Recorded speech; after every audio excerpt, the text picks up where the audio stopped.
Why is tax a curse word? What's up, everyone? Welcome to the Fervent 4. Did you know that only 4% of businesses ever cross the annual $1 million revenue mark? Hello, I'm Zack Miller, author of Anomaly. With me today, I have my co-host, Tim Ryan, lead man at StartWheel.org. Thank you so much for joining us. The Fervent 4 is a weekly show each and every Thursday at 11 a.m. dedicated to sharing insights into growing a world-class business no matter the climate. Misty Leinberger from Pixel Financial Group loves numbers, business, and, well, we'll figure out some of her hidden loves next on Fervent 4. Misty, Tim, what's up? Welcome to this wonderfully beautiful weather, precipitation, windy, rainy, whatever-y day. But not snowy or icy, so I can live with it. So. Not here in the roads of Hampton. Apparently, other places, they don't have power. They don't have all that kind of craziness. So it's good that things are good here. So yeah. So Misty, what's something that you love that is not business and is not numbers?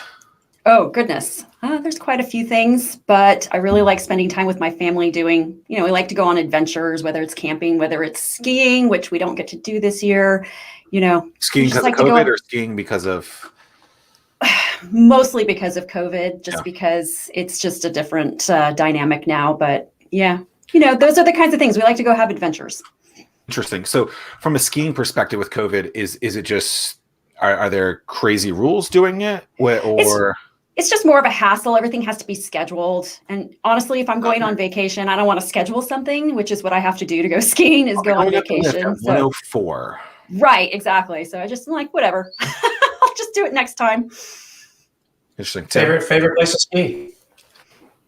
Favorite place to ski? Okay, well, I started skiing in Whistler in Canada before it became trendy and was the place to go for the Olympics. Wow. So loved Whistler. And then when Whistler started to become a little bit too crazy, once they were selected for the Olympics, we started going a little bit further east to Sun Peaks. But I'm from the Pacific Northwest, so I spent a lot of time skiing on Mount Baker over there, but spent a lot of time in Canada too. My favorite place to ski. All right, so you're like legit skier. You're not like, I get it. There was a hill when I went to college and I had skis, and it was called Wisp in Maryland, and I called it a hill, and it always terrified me. So I'm not going to attempt to say that I could ski. Tim, can you ski? It's been a long time. I think the last time I skied was in Turkey, of all places, and I kicked myself for we were in Europe and Germany for 3 years. And never skied, and probably some of the best skiing ever. But we'll get back. I think the greatest thing about skiing is the Dumb and Dumber outfits from their ski resort. I think that's great. Do people wear those there? Because I never did, and I've never been able to find one of those things to purchase. I totally would, but have you ever seen people wear outfits like that out? I actually have. I've seen some pretty crazy things out there on the mountain. So I saw a guy dressed as a T-Rex skiing down the mountain one time. Wow. So like the blow up T-Rex things? No, it was just a regular T-Rex. This was before the blow up costumes, I guess. This was a long time ago, but yeah. Good on him. Okay, so you are big into numbers. When you're watching, obviously CPA, MBA, a lot of other letters that we haven't mentioned that we need to talk about, like ABCs. You know your ABCs, I think. I do know my ABCs. My business partner Nicole is a CMA, certified management accountant, so that's pretty important too. I don't release what letters I am. It's not public information, so. Where was I going with this? Oh, okay. So when you are watching some piece of content, whether it be like mostly from an entertainment perspective, something like we were talking about earlier with Schitt's Creek or something from The Office, and they're portraying bookkeeping, CPAs, accounting, taxes, things like that. Does that make you cringe when you hear things like that? We were talking about how, what is it? In Schitt's Creek, the Rose videos guy had some laundering or money malfunctions or something like that. And you hear that as someone who deals with numbers on a daily basis or almost daily basis. Does that stuff make you cringe when you see that? Is it portraying wrong? What are your thoughts? It doesn't make me cringe. I'm laughing pretty much along with everybody else. However, I think it does affect public perception of CPAs and accountants in general, because we tend to be portrayed as people who do not have personalities, are not particularly social. And when you've got them portraying criminals, sometimes, there are people, and it's not that people will avoid accountants because we're criminals or they think we might be, but they're kind of hoping we might help them get away with something, which clearly we cannot do. So there are levels of conservatism in my industry. Yeah, with that. So speaking of shows, did you watch Ozarks by chance? I haven't yet. Nope. I'm always so busy. Okay. I barely get time to watch TV. Yeah. I was just curious on the flip side, from a money laundering standpoint, what your take would have been on that. But we'll continue that conversation. One of these days I'll get to watching it. I think season 4 of Ozarks is their last, which I always appreciate when shows end before they run their course, right. which is interesting. What got you into what got you into this line of work? What got you into numbers? What got you into kind of helping people from this side of the business? Well, I actually started working for a CPA when I was 15. Oh. And prior to that, I was a little business person. I was constantly dealing with numbers, constantly organizing. I had a little babysitting business, and everybody knew exactly how much I charged for number of kids. I had a couple of paper routes that I was running when I was 12, 13, 14 years old that I ran exactly like a business, and I was super organized about it. It was just one of those things that I love the troubleshooting portion of it, but I also like seeing on the back end what you can accomplish once you've been able to analyze that data. So it was just one of those things that I did try to get away from it for a little bit. I was like, that's it. I'm going to go to college. I'm going to try something different. And then I just kept getting sucked back into accounting. So I said, why fight it? I love this. Let's go. Yeah, I think the closest that I have ever been to a nervous breakdown was when I was in business school. And so semester number 1, we started with accounting, and my balance sheet didn't balance. And I was like, oh, great. First semester in, first midterm, and I'm about to fail out of business school. Yeah, and a lot of people say that. It's not an intuitive thing. It definitely takes a very specific mindset. Actually, the FBI likes to hire accountants because of the way they approach problem solving. And so somebody like me, if I can't get it to balance, I'm going to spend 3 hours figuring it out. So. Yeah, and that's my take is you all, this is your living. This is what you do. You can do what would take a typical business owner 8 hours and they would still get it wrong. They can take that time and then start and focus on sales and generating revenue, and then turn everything over, outsource it to someone like you. So, and then you're done in an hour or two. What type of clients do you work with? Do you work with the brand new folks that's a 1-person, 2-person place, or who's your target client? The answer is yes. I love our startups because they come and they're ready to get things done the right way. We love our startups, and we have programs in place just for startups, especially when it comes to cash flow. They have to be careful with that. But we also say we specialize in jacked up hot messes, because most of the time that's what comes to us are jacked up hot messes, because they didn't start it off correctly, or they trusted somebody to do it who really wasn't that good at it. We work almost exclusively with small businesses in terms of the accounting, bookkeeping side of things. But yeah, so we like to run the gamut. And when people ask me, well, what does it mean by small businesses? You can make $10 million and still be a small business. So for us, it's about the complexity of the business. So once you're starting to get to about, 50 employees who all receive checks rather than direct deposit, then we're going to start making recommendations in terms of internal accounting. But yeah, that's our passion here, is just to try to give these small businesses a little bit more level footing to some of the bigger companies around here.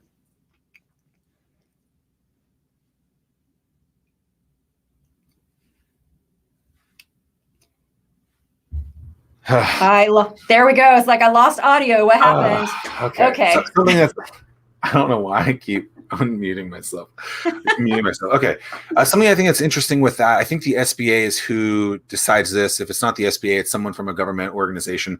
But they kind of break down the size of businesses. And something that I always thought was really interesting is that a small business, which is probably what you and I consider as a small business, to the government is, at least it was, 500 employees and less, right? Which seems like insane to me.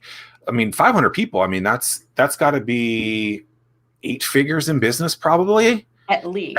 At least, and that's Yeah. that's not, I think, when people really think about kind of a small business in there. And so you do it from, you said 50 employees or less. I guess they've changed it now to some extent where they've added micro business, which is 100 people or less, which is interesting because I would think micro is like 10 or less, but I digress. But so you look at it from a, how hard is this from a transaction standpoint? Is the difficulty usually from transactions, or what other things should someone be looking at from that perspective? Well, for example, if you're a manufacturing company, there's a lot more going on there. I mean, you may make the same as one of our service companies, but that manufacturing, there is a lot of stuff happening. We've got to figure out cost of goods sold. There's inventory we have to work out. There's a lot of stuff going on there. And often it's better if they have somebody internally who can be doing that all the time. Like that's their full-time job to track that, because that's something that we can't do on our end. There's no way we have the capacity to have one person that just continues to track that company all the way. So we would prefer they have somebody internal handling the day-to-day operations, while we on the outside are at least overseeing it, giving advice where needed, and so is that like a controller? doing the taxes. Yeah, pretty much like a controller. Correct. But then you get the smaller businesses where, there's no way they have the capacity or even the cash flow to hire somebody internally. And it's okay if they receive their numbers once a month or once a quarter. And then that's what we take internally and handle for them from the outside. And we kind of become their accounting department because they're too small to actually have one of their own. All right, let's do some like basic accounting jargon 101 kind of speak. Sure. So you talked about startup. So a startup, what would you consider a startup? When you were talking about startups, is something that somebody who's within their first year of business. If, they've either started operations or they're getting ready to start operations. And what can someone do if, let's say that before they come to you, what's something that these businesses can do to make their lives better, make your life easier, to make it cheaper for them on the long run? What are some things that can be done to, and maybe even if they're not a startup, to make things easier to work with their money team? Sure. So honestly, consulting with an accountant or a CPA from the get-go would be a great way. Because, for example, I will give a startup person, most people I give a free consultation. They'll get an hour of my time and I can help them get themselves set up so that they know exactly what they need to be doing moving forward, knowing that they can't really afford me at that point in time, but I'm building a relationship and I'm helping them get it right as they move forward. So talking to an accountant, having a business plan and understanding what costs are going into this. One of the things that small business owners tend to do is they start a business by the seat of their pants with very little planning and also very little capital. So being able to plan and acquire some capital, and then also looking out after their own personal finances, their own credit. The first thing that happens when a small business owner opens a business is their credit starts to take hits because they're personally responsible for everything that's going on. So just making sure those things are squared away prior to operating is a great way for small businesses to start. Very interesting. Are you familiar with the book Profit First? I am. What are your thoughts on that? I'm not a fan. Why? Why are you not a fan of Profit First? But because it's a lot for people to track, and typically they start off tracking it really well and then they fall off and it becomes a jacked up hot mess. And it also increases the cost here. So if they've hired us to do their accounting and they go from 2 accounts to 10 accounts that we have to now track and reconcile, that increases their costs. So, but my big problem is that, again, most of them are excited about this at first and then it falls off and it just becomes kind of a mess to have to deal with.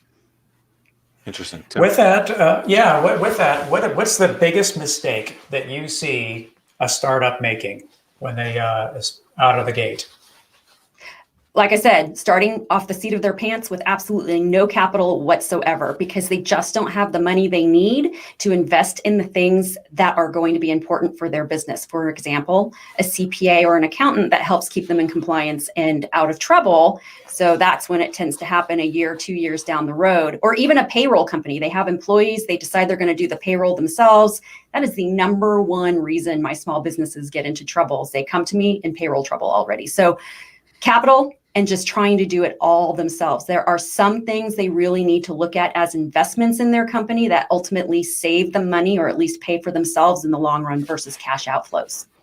Yeah, I feel with that, when you have your initial consultation with a small business, what are the three most popular questions, or what are the three questions that you will ask them when they say, "Hey, Misty, I want to start a business"?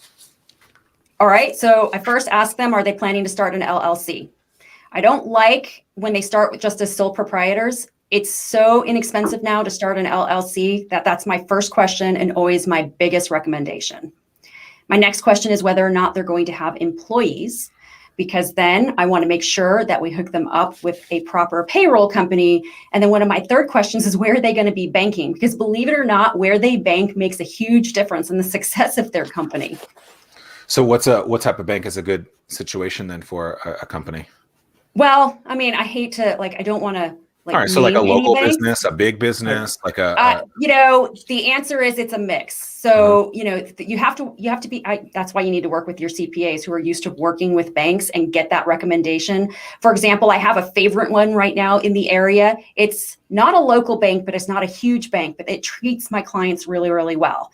Now, if they ever stop that, they stop being my favorite one. And then there are big banks that I don't like. And then there are big banks that work really, really well. So we tend to stay away from things like credit unions. They generally don't have the teeth that they need to be proper business banks. So generally regular banks, not credit unions, are pretty much our rule of thumb. And we're looking at this strictly from a business perspective, not from a personal banking perspective. Correct. There are some banks out there and credit unions. They are great for personal banking. They're just not good for business banking. Yeah.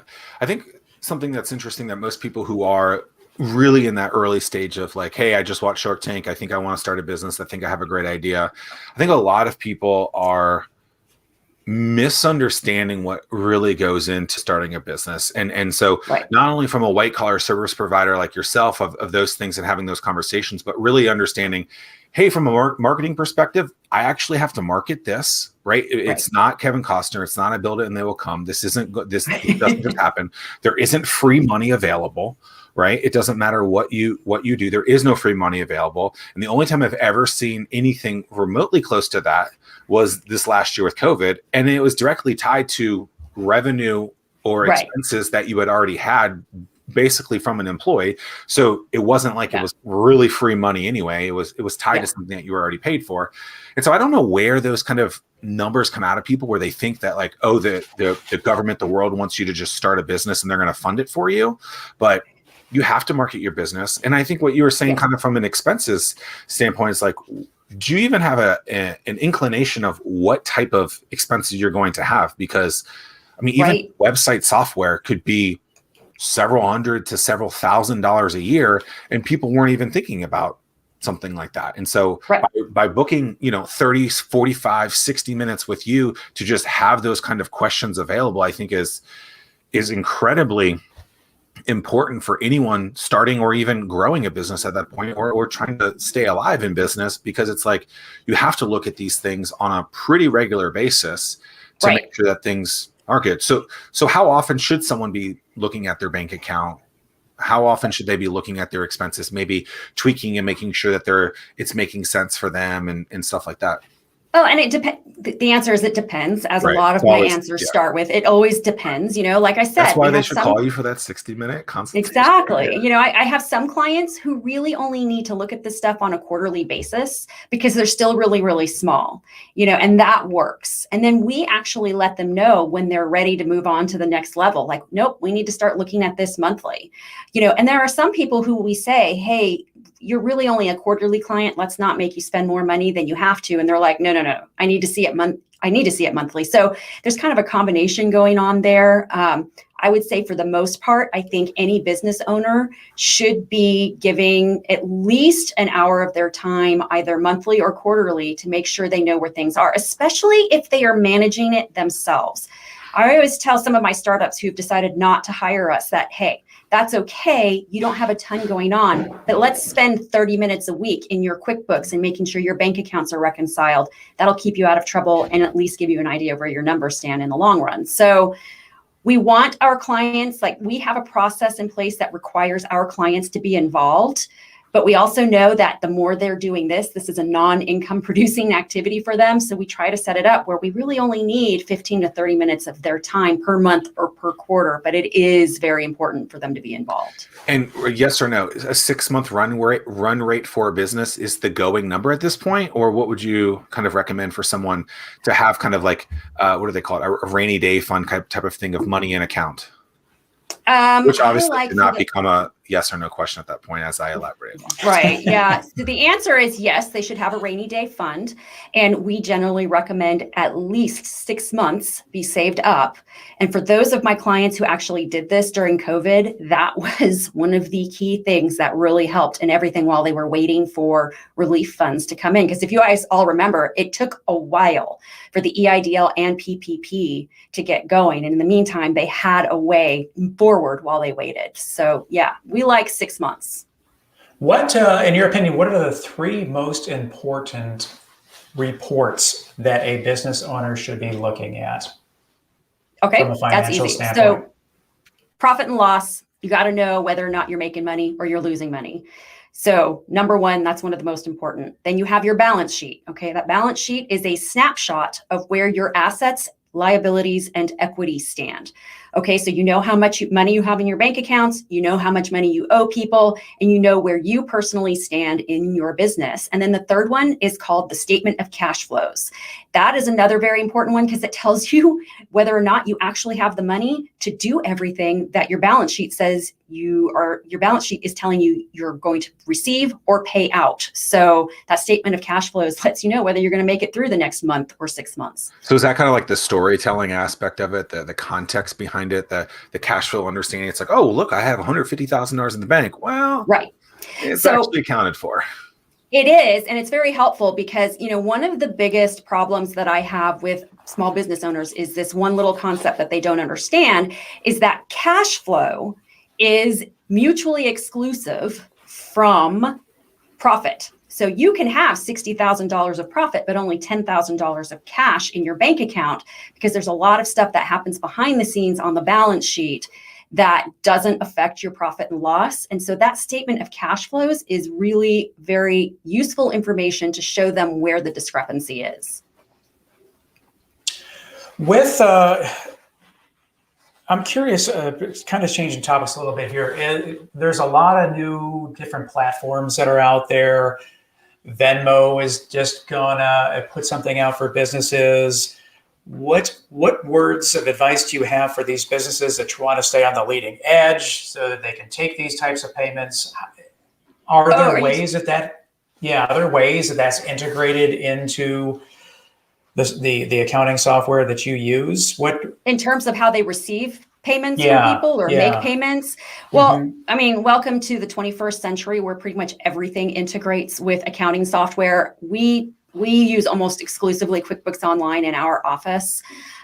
There are a couple of softwares out there that still haven't made that leap yet, but yes. So if you're an attorney, you have something called Clio that integrates into QuickBooks Online, and you're able to receive payments and track your client billing through Clio, and then we get to connect that to QuickBooks.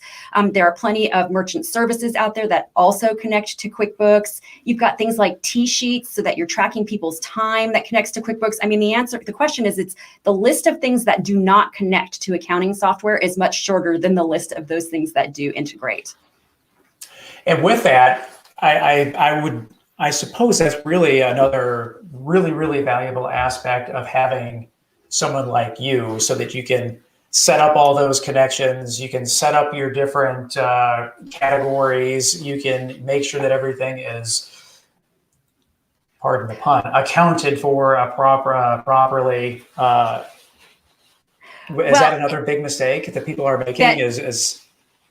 That is actually, we are actually working on a very big project right now where the software that they have is not communicating correctly with the accounting software because it's not mapping correctly. Now, had somebody who was competent because this was another accountant that helped them do this, had somebody who was competent help map that correctly, their books would not be as much of a jacked up hot mess as they are right now. So yes, before connecting software, we always recommend everybody, do not connect your software without first talking to us so that we can make sure that things map correctly. And to be perfectly honest, there are some softwares that play a lot more nicely with the accounting softwares than others.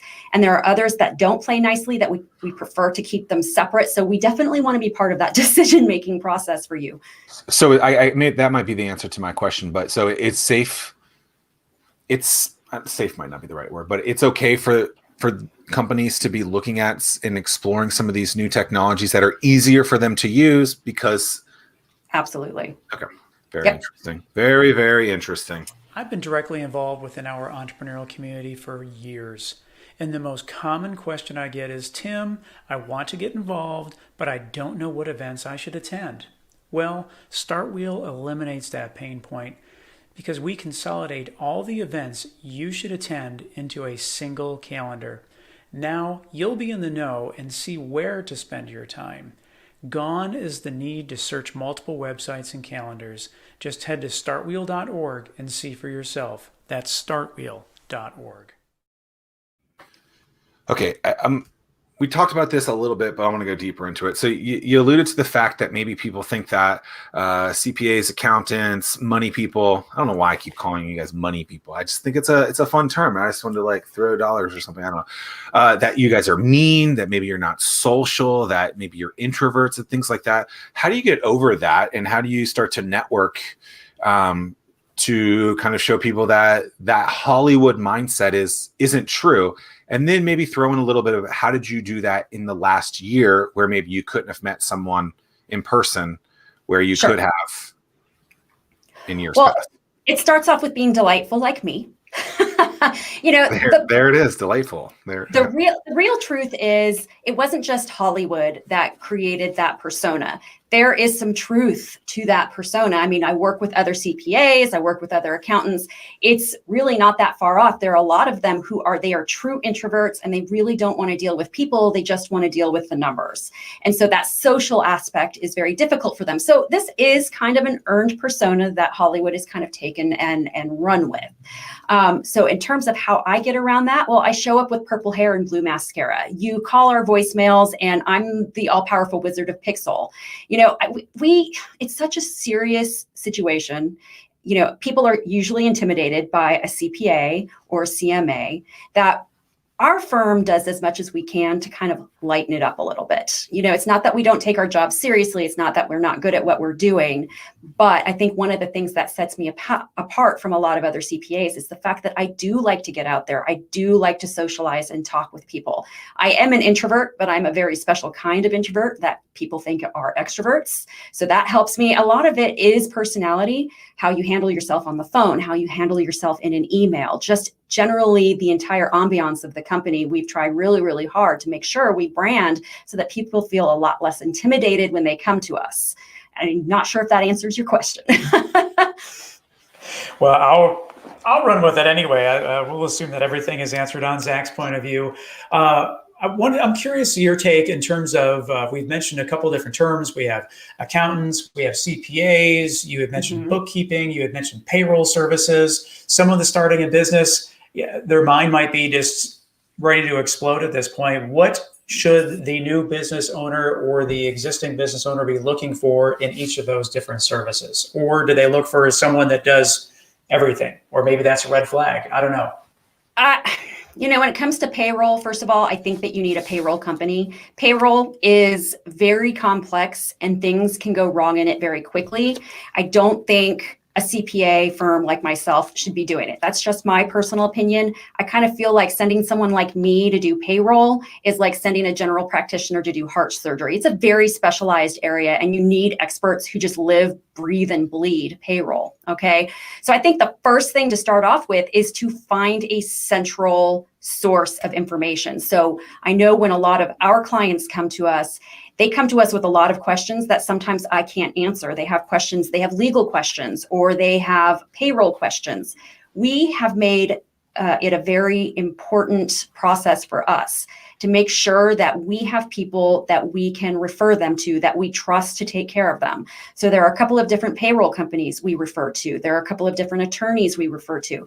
When I bring on a partnership and they don't have their stuff in writing, they don't have anything legally done, that's one of my first requirements for them is to go talk to this attorney over here to make sure that things get done. So I think the really important thing is to find a consultant, to find an accounting firm, and then say, okay, what do you do? And then where do I need to go? And hopefully, if they're doing their job right, they have that information for you already, someone that they trust to refer you to. How do you decide, determine, come to the conclusion of who is credible on those things that you don't do the best in the world at? Because I think a lot of people look at networking and says, oh, I'm just going to throw this name out to someone. And it's like, I remember I spoke to a group of people once and they were like, oh, I just introduced anyone. I was like, yeah, but then your credibility gets screwed if you introduce someone and that person sucked or screwed something up. So how do you kind of play that game of making sure that person or that company is, we'll just use the word credible enough to do what you want to them to do as good a job as you would have done for a service that you don't do? Right. It's a great question, and it's a lot of different things. Sometimes I've tried their services out myself first to see how that went. All right.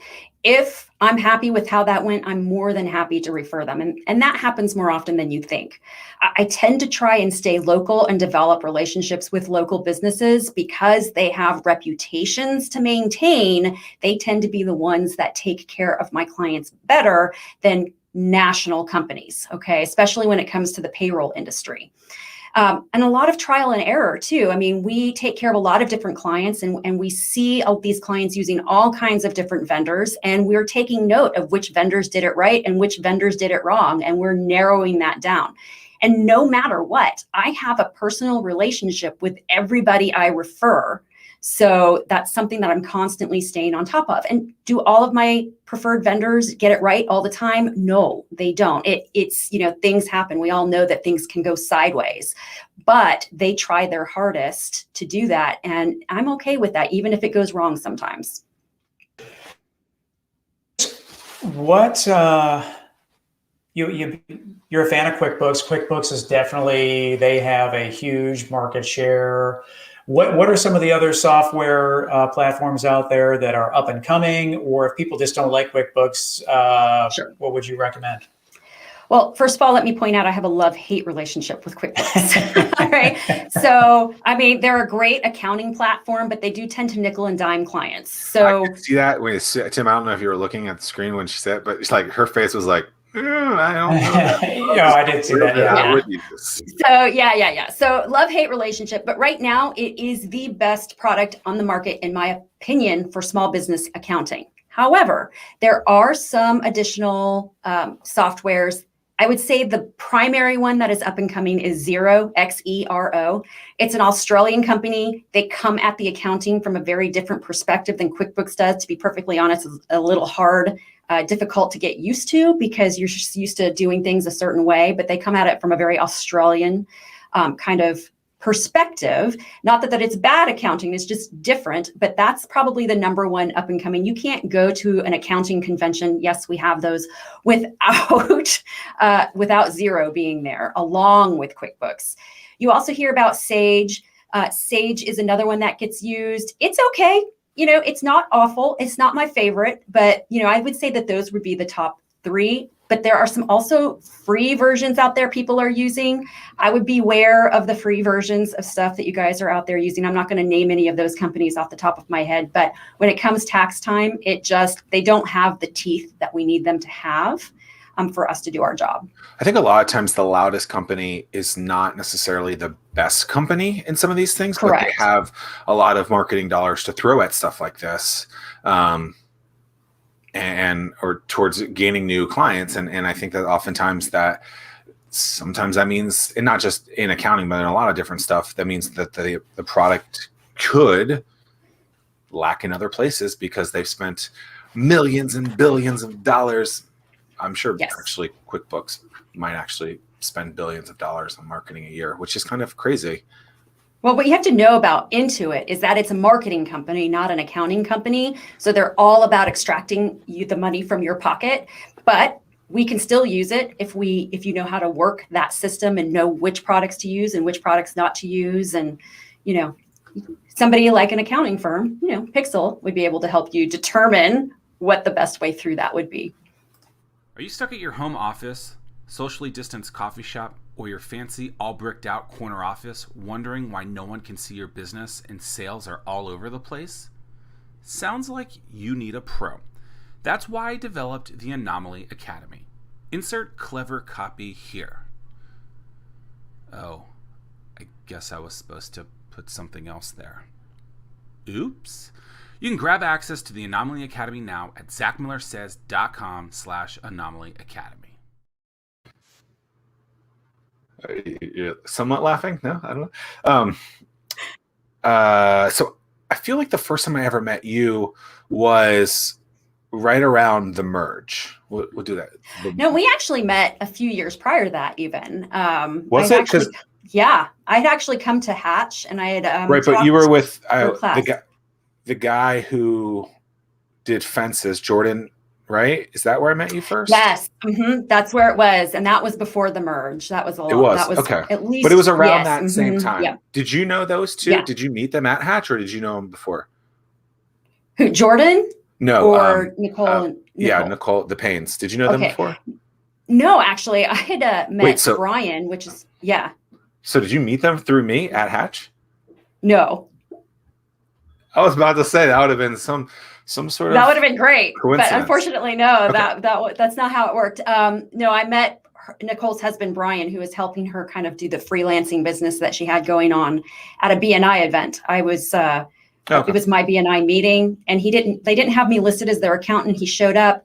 And I wound up meeting with Brian and Nicole on a regular basis. I've been in the industry longer than Nicole, and I became kind of a mentor for them. And we just kept popping up, like we'd be in Washington, D.C. and somehow run into each other.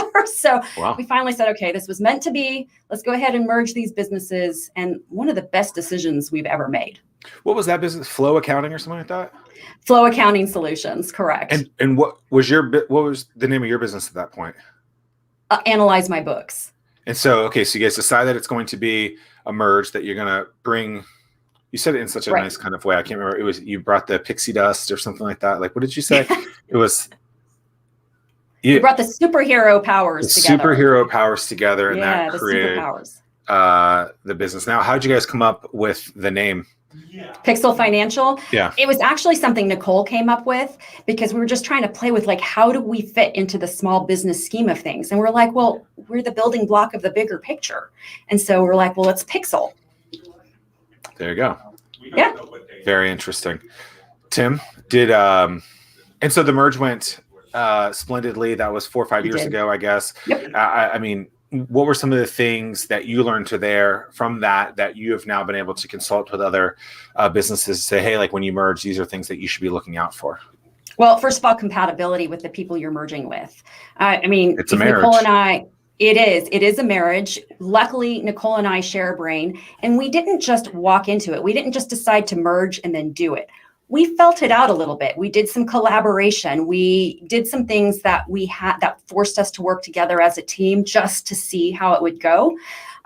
One of the biggest problems we have in our accounting industry is when you have partnerships that haven't done this, and then the partnership, let me tell you, bad breakups, I mean, they're worse than divorces, like contentious divorces. So we wanted to make sure that we weren't doing that we were very straightforward with each other about how we wanted things to work moving forward, what roles we were both going to be playing. And we had a very solid idea that this was going to work before we ever completed the merge. So when you say projects, you just mean like you worked on clients together type of thing? Correct. Like, so for example, I had a client project that needed to be done. So I said, okay, Nicole, I'm going to pay you to do this. I wanted to see the quality of her work. I wanted to see how the two of us worked together, and vice versa. She pretty much did the same thing. And she's like, okay, I have this client, they need a CPA. We got in there, and it worked beautifully. And to this day, 4.5 years later, we best, like I said, best decision ever made. Do you guys give each other report cards like A-? C plus? No, it's more of the air high five, woo. There you go. COVID air high five there. Yes, right? exactly. Interesting. Tim? Yeah, how do you stay? I'm just curious because my mind is just blown away in terms of how fast everything changes. Mm-hmm. How do you stay on top of everything? Is there some magic RSS feed that you receive so that you can stay on top of what the latest laws and accounting rules are? Practically. So as a CPA, I have to do 120 hours of continuing education over a 3-year rolling period, which is basically an average of 40 hours a year. So an entire week. And on top of that, I get feeds from the IRS directly into my email so that I can stay on top of everything. I have the AICPA, the American Institute of CPAs, constantly sending me information. I've got the Journal of Accountancy, the Virginia State CPA, the Virginia Society of CPAs, constantly sending me information. So when I'm not doing taxes, I am reading.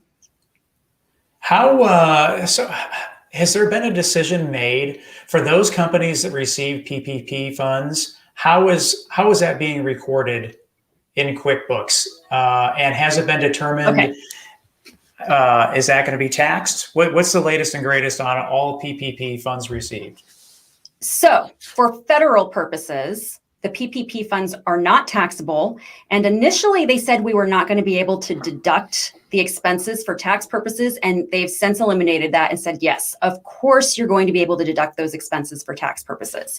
When you see it in QuickBooks on our end, if it hasn't been forgiven yet, it's sitting in a liability account, PPP payable, okay?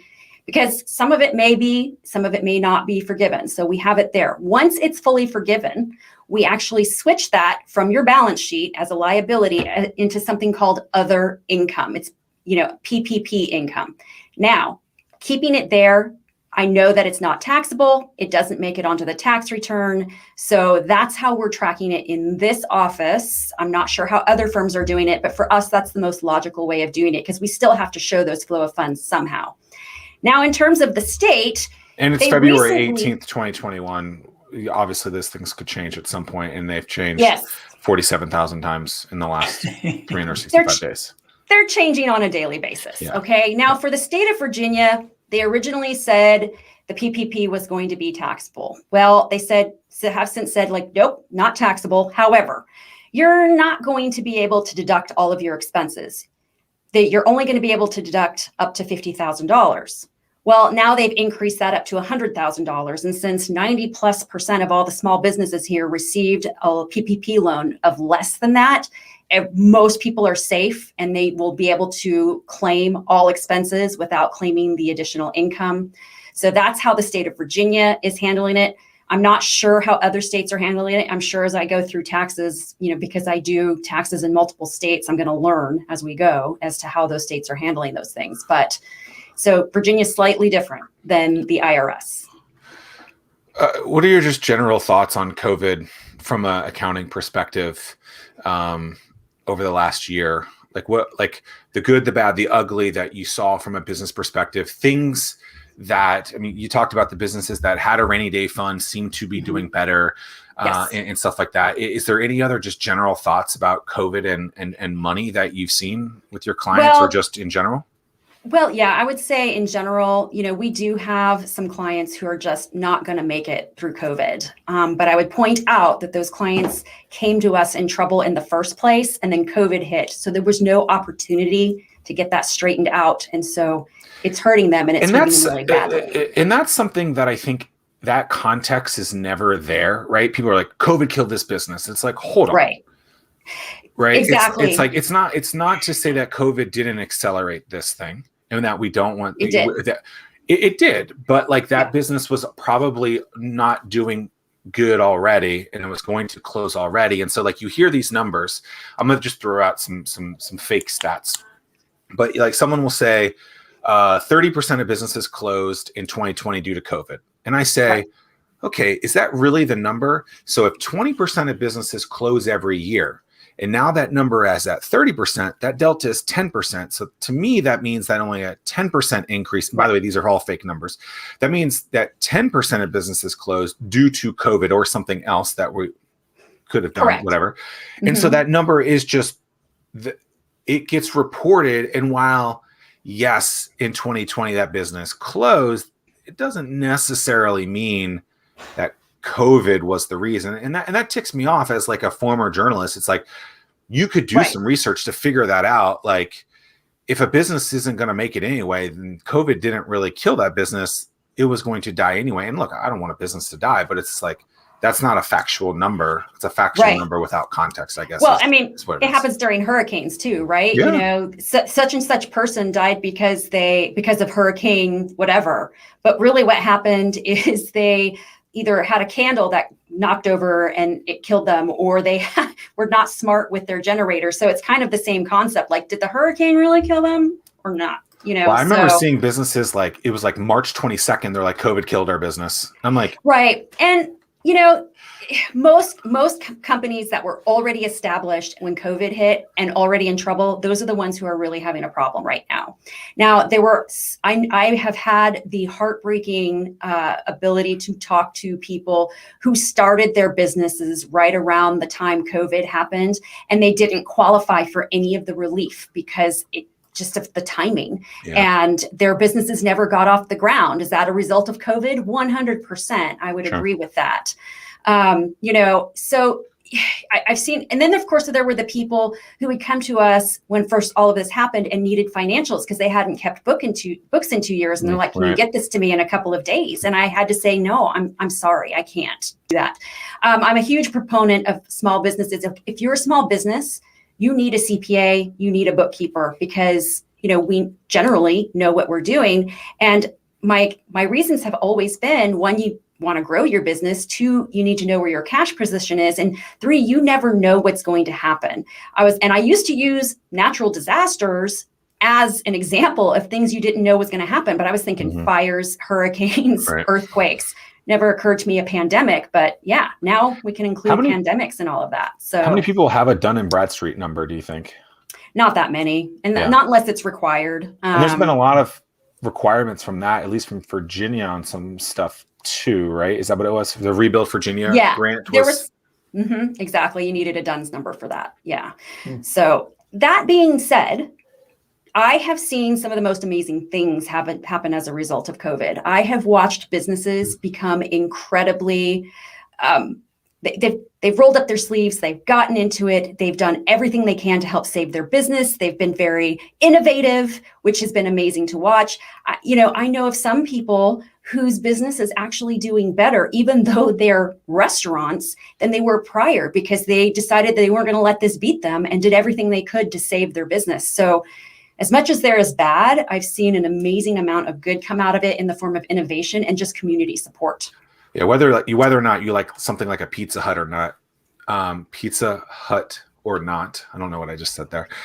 They used to have basically exclusively dine-in stuff, and then they realized at some point that needed to change, right? Panera is a similar company where it was just dine-in, and then they realized, people don't just want to go to the counter. People want to do it from the kiosk, and now they've done carry out in different ways and delivery in different ways. And so those companies, I think, aren't always looked at as like innovative companies, but because they constantly do innovate, I feel like something like a Corona or pandemic has been able to help them get through stuff like this too. And I always tell people, look at what other companies are doing from an innovation standpoint, even when you don't have to quote unquote innovate, just because they see some of their customers, 20% of their customers are looking for something like that. Maybe that's something that you should invest in. And so it's cool to hear that you've seen similar stuff for local businesses, not obviously those big chains.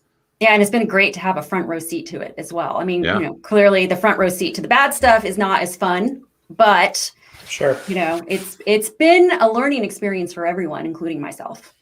Yeah, one thing that hasn't been talked about, but I'm sure that this is going to become an issue before too long, is so all this remote work is now starting to happen.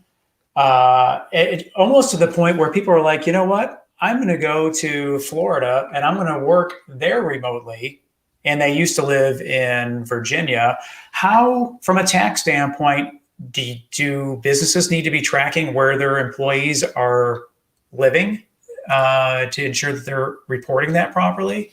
Yes, the answer is yes. And I think there's going to be not as much of that as you think there's going to be, but yes, some of that's happening. I have people who live in Hawaii who are earning income in Virginia. And so we've got to figure out on the taxes how to figure, like, what do they owe Hawaii versus what do they owe in Virginia? Keeping in mind that if you are earning income from Virginia, Virginia wants its piece of it. And then Hawaii wants its piece of it. So exactly. Yeah, because that's part, and another reason I think that you cannot stress enough to have an accountant is the fact that as these local and state governments realize that they're not generating the same amount of tax revenue as they were before, I think that they're going to have to make up that deficit somewhere. And I think that you need to make sure that your books, your taxes, everything is totally legit and clean so that you don't have to worry about what happens when I get audited.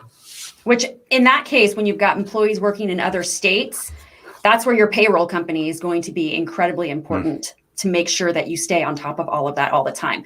I don't stay up on top of the latest and greatest in payroll laws. I rely on my payroll experts to do that for me. So gotcha.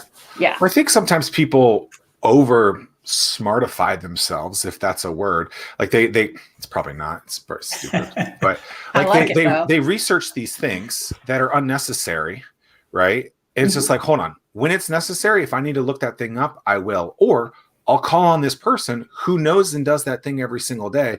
Like, I don't need to have that information. Like the War of 1812, when was that? I have no idea. But when I need to look that up, I can Google what.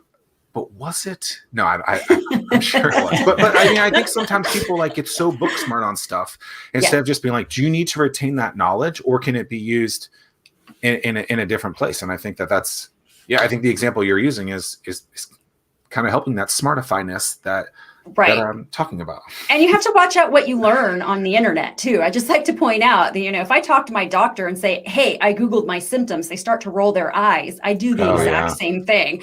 Well, I read on Google, or my favorite one is, well, somebody else in my industry told me this.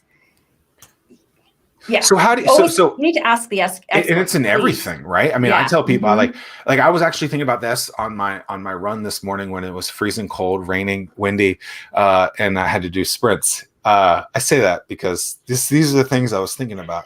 I was like, and I lost my train of thought. No. But it's like, how do you find out who like you trust in those kind of situations when you don't necessarily like, oh, my dog is having this symptom. Do I just Google it? Who of those people do I trust?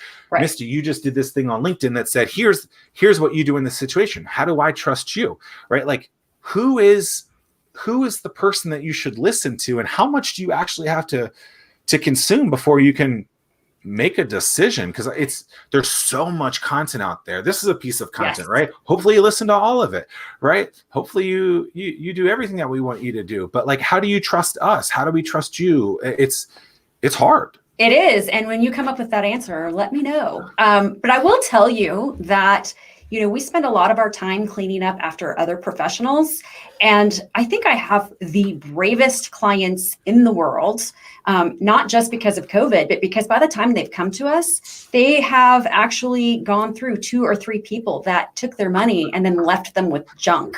And yet they still tried again to find another person to trust. So I see what you're saying, but people are incredibly resilient and they'll just keep trying until they find the one that's going to work for them. I think the answer I have for you, it's right here. I don't know. I mean, it's my book. No, I mean, I think the answer, it is hard, right? And I think it's a plethora of different things. I think does that person seem to know what they're talking about? Do they talk about it in a way that's easy for me to consume? Do they have some sort of testimonials from those things? Do people seem to resonate with them when I see them online, in person? I mean, are they emailing me from a Yahoo account, from an AOL.com account? Like all those things I think compound together to say, I think that I should maybe fill out their contact us form and see if they can help me in that kind of setting. And second opinions are never a bad thing either. Sure. I know a lot of people who don't use me as a CPA will sometimes call me and pay for a little bit of my time just to say, hey, my CPA told me this, but I'm not feeling right about it. And I'll let them know whether or not their CPA is correct, or if I disagree with the CPA in any way, I'll provide them with the documentation backing up the way I feel, why I feel the way I do, so on and so forth. So I think, especially when you're coming with your professional services, financial planners, CPAs, those kinds of people who are dealing with things that are very, very sensitive, a second opinion every now and then never hurts. The Fervent 4 is powered by the Small Business Development Center, which helps local small businesses grow through counseling. If you're interested in learning more on how the SBDC can help your business, head to startwheel.org/weekly. Misty, I love your nonverbal communication style. So I have to ask this question. No, it's kind of like a this or that type of thing. Sure. A shoebox of receipts. Oh, see, that's what I was waiting for. Or some other method to track your receipts. And if you suggest a different method other than the shoebox, what would you recommend? Okay, so I was just having this conversation with somebody the other day. I don't do receipts. So don't come to me with a shoebox or a garbage bag full of receipts. I'm going to send them back home to you, and I'm going to say, hey, put them in a spreadsheet. Don't do receipts. You need to save them. I don't need to save them. So that's number one. Number two, for our clients, we actually have a software that we use to help them track their receipts. Because believe it or not, when we're doing the bookkeeping, seeing those receipts can be helpful in a lot of cases. So we actually use something called Receipt Bank, where they can email their receipts, they can have a phone app and upload their receipts. The IRS accepts electronic copies of receipts in the case of an audit, because they know what happens to them. They burn down in fires. They become illegible for whatever reason. You'll lose them. So my recommendation is, if you're not keeping a spreadsheet, at least get a digitizing software for receipts that will help create a report for you. Because I don't do receipts. Let me tell you, that's like every CPA's nightmare. So. The dog ate it. That's the new one. Like, so we have a puppy in my house now, and he literally, like, I joke with my wife, and I'm like, I never realized that was a true statement, but like, she's been working from home for the last year, and she prints out a ton of stuff, and he will take stuff off of her desk that is super important, and he'll just take it, rip it to shreds, and I'm just like, oh boy. Like, hope you had a picture of that one. If you would have used that, that bookkeeping receipt software, you would have been fine. But yeah, absolutely. Tim, you have other ones?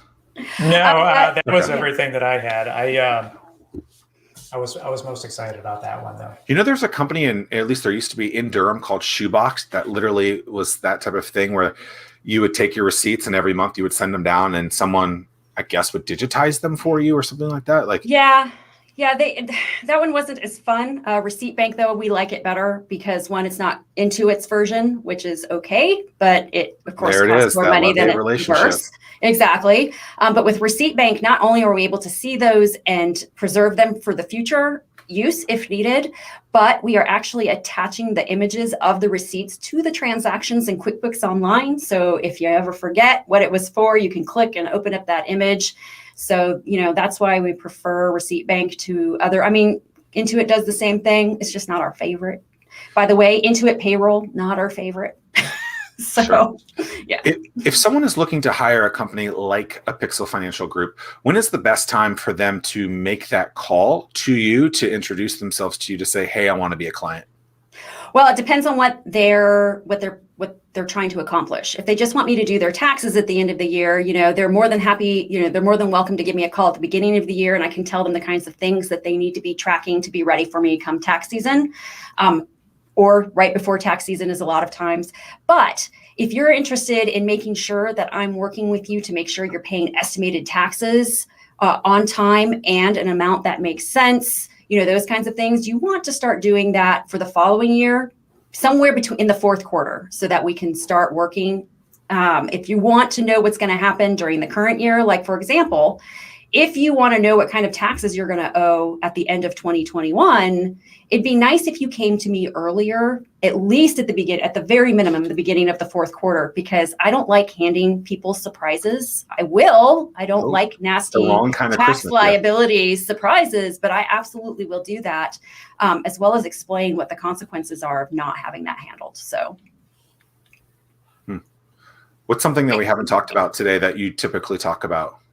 How about turnaround time for taxes? So, and we talked about, so we talked earlier. April 14th at 7:00 p.m. Yeah. You can get my stuff done, right?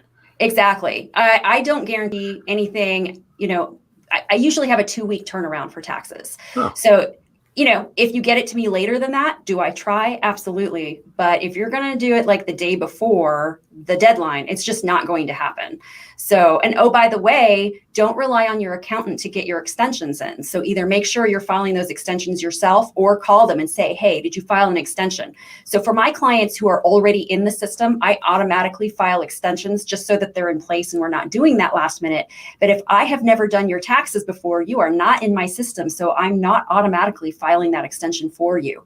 The way you provide information is always important. When it comes to, if you're going to bring your physical documents in, take it out of the envelopes, take out the staples and the paper clips, and know that when we give it back to you, it's going to be neat. It's just not going to be back necessarily in the exact same way that you gave it to us. How dare you? Yeah. You ruined my stapled. Yeah, we don't staple because we're digitizing everything. And, the scanner does not like staples and paper clips or even envelopes. And we prefer that you use the digital system that we have in place, especially now with COVID and everything. There's really no reason for you have to keep running back and forth to our office when we have this virtual situation that you can use to upload your documents. I know some people not technologically savvy. I get it. And we work with those people, but we really do encourage that you use the systems that we have in place because it keeps us efficient. It helps me be faster. From a forecasting perspective, what are you seeing in the next coming months or year? In terms of specifically anything. Gosh, we are going to see another tax reform happen. We have just changed administrations, which means a different party is now in office, which is perfectly fine. But we are going to be seeing changes in taxes. So one of the things that the current administration is trying to do is get rid of something called a step up in basis, which means, and I'm going to kind of explain that here for a minute, if you inherit property, your value in that property, your basis in that property is usually designated at whatever its value was on the date of death.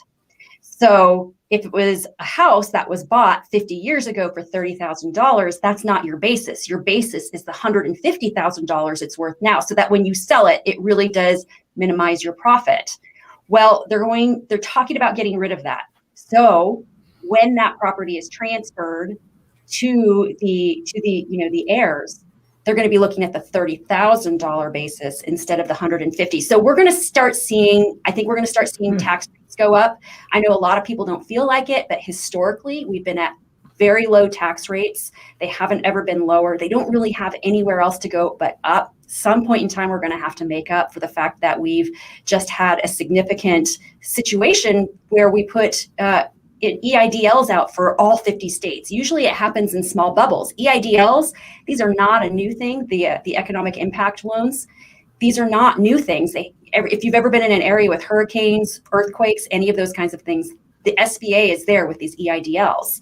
Then we have the PPP situation. So I think eventually, not this year, but starting the following year, we're going to start to see tax rates go up. You're going to start seeing minimum wage go up, which in the short term is actually going to help a little bit. It's certainly going to get the government a little bit more money because if you're getting a raise, so is the government because more taxes are going to be coming out of your paycheck. But we're going to start seeing a lot of those kinds of things filter in. We're also going to start seeing prices for services go up as the minimum wage rates go up because, most small businesses just do not have the funds to manage that delta. They can't just absorb that additional cost. I know a lot of people think we can, but we can't. So we need to raise prices. We're going to see a slow of growth, I believe, because people are not going to be hiring at the rates that they have been because now they have to pay so much more per hour for an employee.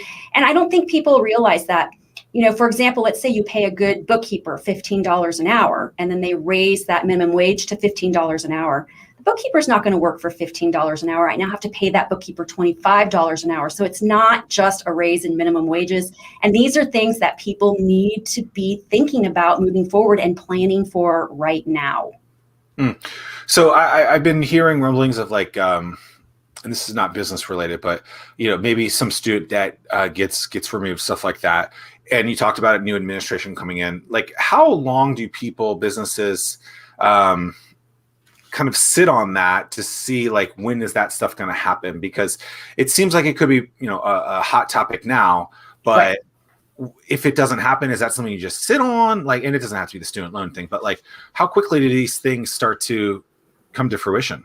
Well, I actually had clients calling me well before the end of last year when they started to see the forest through the trees and start making plans for their business with the new administration in place. So I think it's really, most very proactive business owners were already looking at that going, okay, what do I need to adjust going into 2021 and 2022 to make sure that I can accommodate some of the things that are going to start happening? So I would say that most of them, at the very least, were already thinking about it before the elections. And many are already starting to make those adjustments. There you go. Any last thoughts? Yeah. For me? Yeah. Yeah, just it's already February 18th. Let's get these taxes going. Let's go. There you go. My thought is let's find that Dumb and Dumber outfit. Yes. Like, need that. Do you need a pair of gloves, Zack? What? Do you need a pair of gloves? My hands are burning up. My hands are always freezing. So, Misty, it's been an absolute pleasure. It's been great. Learned a ton, and appreciate you being on the show with us today. And you guys, if you're interested in hiring Misty and Pixel, go to pixelfg.com for all your CPA and money needs. Thank you so much for having me. It's been fun. Absolutely. Thanks so much. Take care. See you guys next time. Cheers. Peace. So long. And pancake.